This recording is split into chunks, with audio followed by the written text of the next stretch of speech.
is Damian and Classen.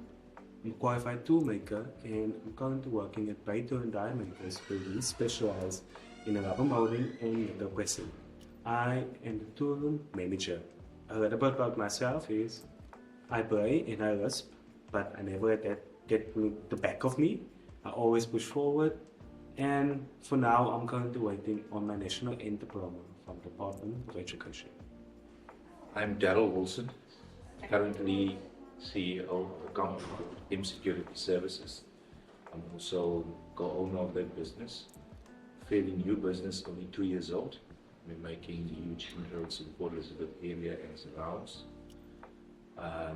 I've been in this industry for just over 30 years, working my way from an actual officer at the gate, opening and closing access control, walking on the fence, working day shift and night shifts.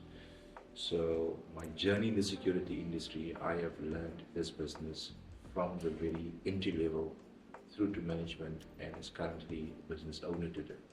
I was smiling from year to year for the rest of the whole afternoon when I found out Mr. Wilson was going to be my mentor. Because in the last session, I felt like we had a certain bond. I felt like we connected more with each other than the other mentees. So I felt like I won in that battle for mentors.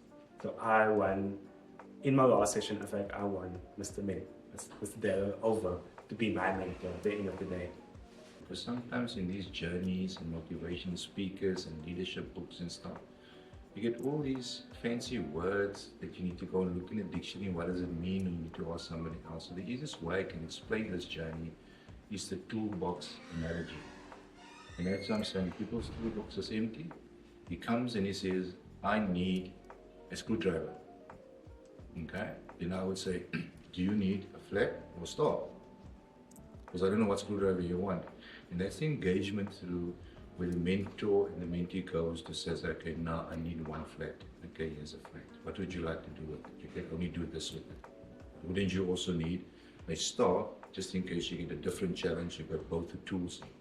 And it's to build that toolbox with things for your journey, your professional, your leadership, and through, you need to put the right tools in there. You know, your old mechanics have this toolbox, and when they have to look for stuff, they go try and find something.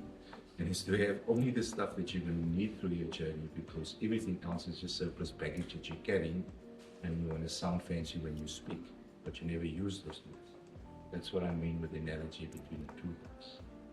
I never used to set a vision board for myself, but since starting the CLC mentorship, I have realized that in order for me to grow myself, I have to have a plan for it, and that's where a vision board comes in. I did my vision board in a 10-year cycle so that I can have goals that will be realistic to achieve at the end of the day. Not just things that I will just put on one piece of paper and it's like, this is what I do with this here, that here.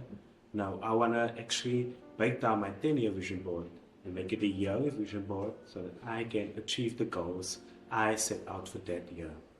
But what I love the most is what Michelle Obama said, asking for help was not a sign of weakness, but a sign of strength.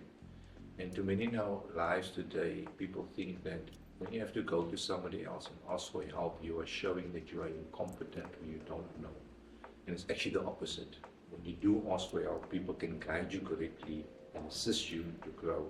Hence, I relate to Michelle Obama's quote as, asking for help is not a sign of weakness, but a sign of strength. I'm going to share the quote that my mentor gave me. He said, life is a journey to be experienced and not a problem to be solved. Meaning that anything and everything you do, find the joy in it, find the beauty in it, and always put yourself first.